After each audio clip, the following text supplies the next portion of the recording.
A meditation on the commons.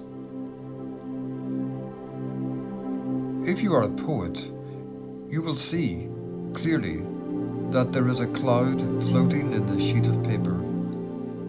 Without a cloud, there will be no water. Without water, the trees cannot grow.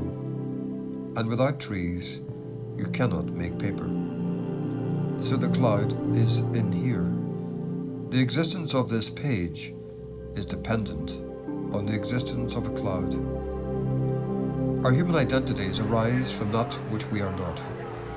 Through impressions and touch, through sensory exchange with that which is stone and water, molecule and light, all of which transform into the energy of the body. All life, from the very beginning, derives from light that is given to all. Every word is a prayer from the sun, each a point of light. Our existence, in an ecosphere suffused with life, is part of a vast commons, even before individuality appears. What is the commons? A country marks a commons of earth and elements, a shared ecology of lands and waters, and culture too. Our island of the double take is a land of in-between. For Joyce wrote, the Irish imagination is at its best when moving between the two twinsome minds, when we have two thinks at a time. We have always been most at home when following a logic of both and, akin with a mix of double fidelities, doublings and navigations that call for new mediations between heaven and earth, between home and absence. With twinsome minds we transform the empire of the binary, polar opposites, into fertile openings. What is a commons?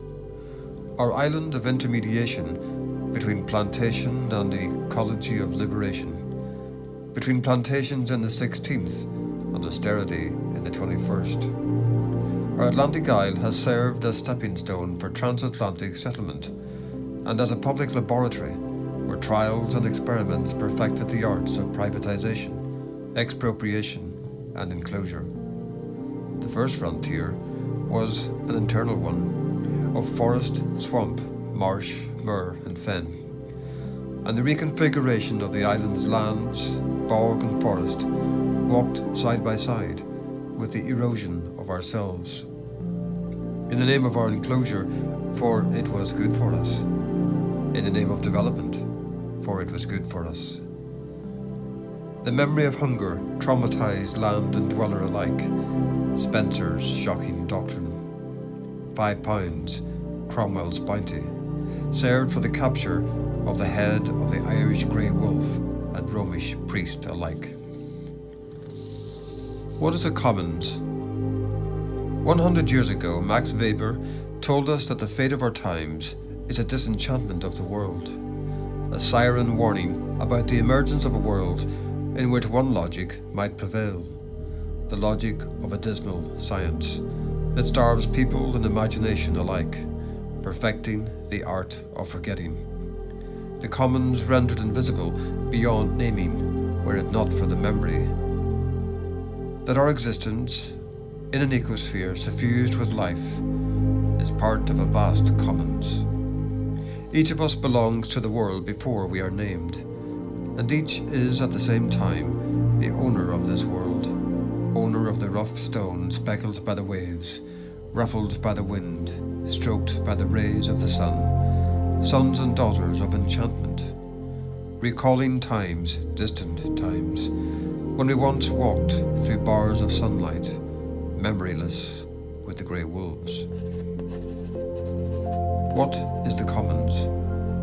Poems burying a new story of great transitions, great turnings, stories of commons and cosmic homecomings, stories of reconciliation, inviting us to retrace our steps from the first enlightenment, back and forward to enlivenment, reconciliations beyond separation, human nature, mind, body, nature, culture, wild freedom.